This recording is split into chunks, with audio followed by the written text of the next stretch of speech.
Father, is there some sort of final authority on determining the validity of a revelation? Is there some final word, or is there a standard kind of finally what the church accepts as a belief? Yeah. No, good. I'm glad you raised that because it's a way of specifying what I was just driving at.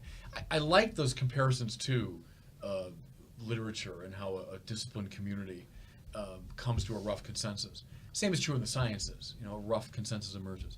The difference, though, is just what you're pointing to, that there is this refereeing voice. As the conversation is unfolding, as disputes arise and so on, there is guiding it this great voice of the church. And we recognize that as the magisterium of the bishops and ultimately of the Pope, that determine, yes, this is the meaning of Revelation, or yes, this is congruent with Revelation. The Pope wants the conversation to unfold. He wants theologians, he wants philosophers, he wants the saints to be involved. He wants the sensus fidelium, right, the sense of the faithful to emerge. But finally, he's the refereeing voice that says at the end of the day, here's the case. Without that, it will devolve into the endless conversation. Okay? So I want to affirm the conversation. That's an important part of it, but not the whole story. It's a conversation disciplined by the church's authority.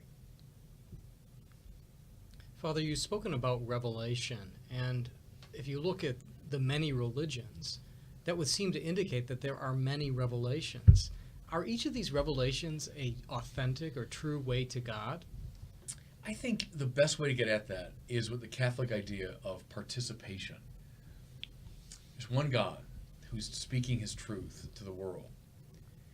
We claim that Christian revelation, as codified and specified in the Catholic Church, is the fullness of that revelation.